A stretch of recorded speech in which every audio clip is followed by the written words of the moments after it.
Hey everybody, it's Mark with VOGTLAND Outdoors.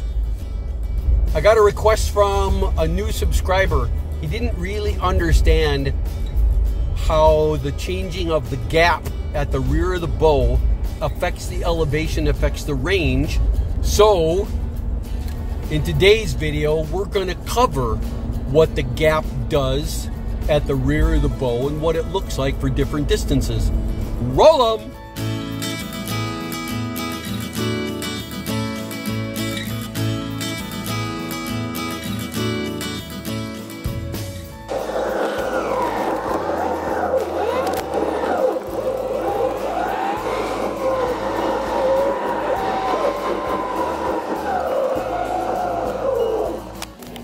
You have to stay here, Freckles, or you'll get a ticket.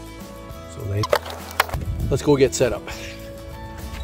What you're trying to do with either bow, whether it's a recurve bow or whether it's a compound bow, is you're trying to find a way to adjust the elevation of the arrow for different distances to the target. Because the higher the arrow goes for a given poundage, for a given draw weight, the farther it's going to travel.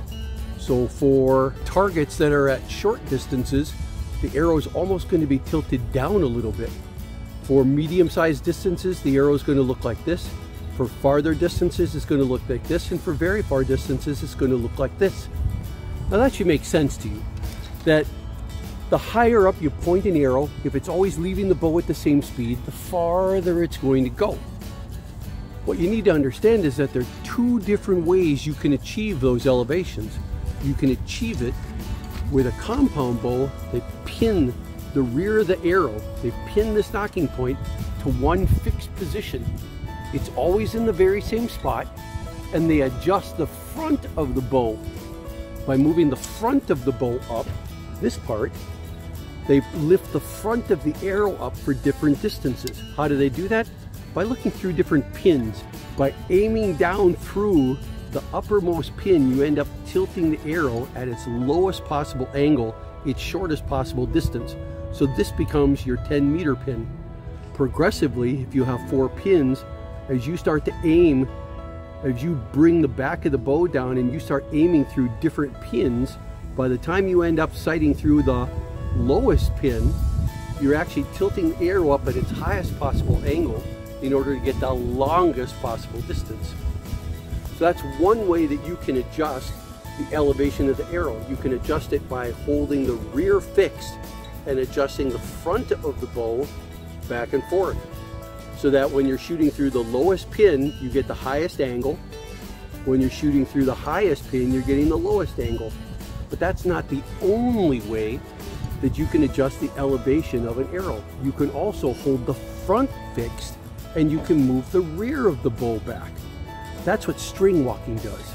String walking does this by creating a gap between the nocking point of the arrow and the drawing point of your index finger, and then adjusting that gap while keeping the front fixed to get different elevations of the arrow.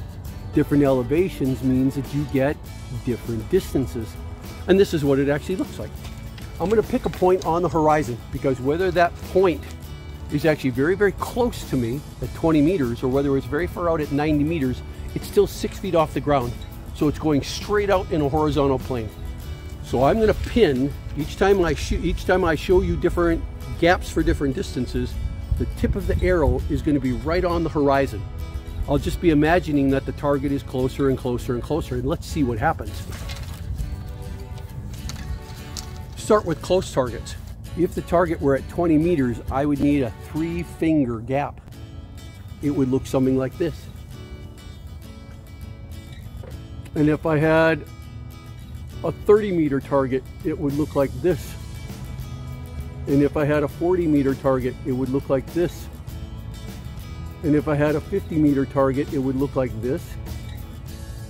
And if I had a 60-meter target, it would look like this. And if I had a 70-meter target, it would look like this. And if I had an 80-meter target, it would look like this.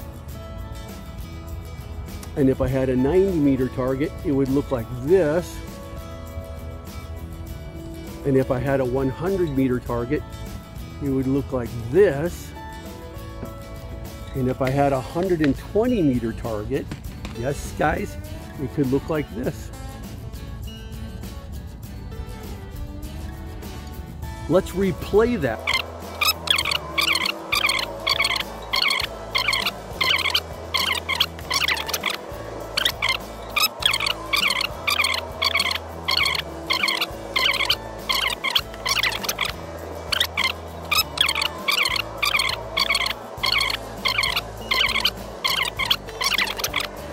So that you guys can see that progression from the arrow being tilted like this, horizontal almost down. That's a 20 meter target. If I made it a little bit wider, here's a 10 meter target. If I made it a little wider yet, and this is about as far as you can go guys, here's a 5 meter target.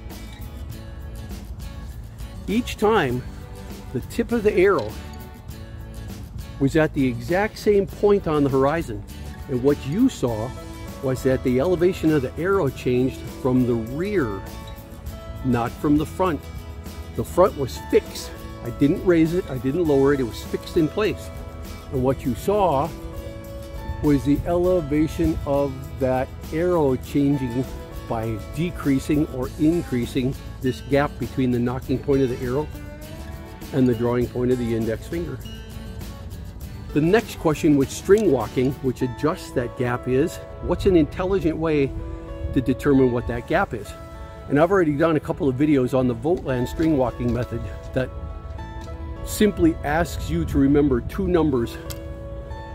What's the gap in finger widths for a 20 meter shot? And what's the change in that gap to give you a 10 meter change in distance? That's like a half of a finger for a 40-45 pound bow. And it's the same for everybody. No matter what your fingers are, no matter what your body frame is, if it's a 45 pound bow, those numbers are virtually identical from bow to bow to bow. The only thing that can make that change is if you happen to use a slightly heavier head. But if your arrow is cut to the appropriate length for the bow, if it's spined for the draw weight of that bow, then those two numbers, 3 fingers for a 20 meter starting initial gap and 1/2 finger for a 10 meter interval gap, are all that you need to be able to string walk successfully, to be able to go point on at every distance from 20 meters all the way out to 110 meters. This is Mark Vogt with VOGTLAND Outdoors. I hope you guys enjoyed that particular little lesson. I hope for the people that were commenting, you see now what changing that gap actually does. It changes the elevation of the arrow, hence the distance of the arrow. Feel free to subscribe to my YouTube channel, and we'll see you out there. Cut.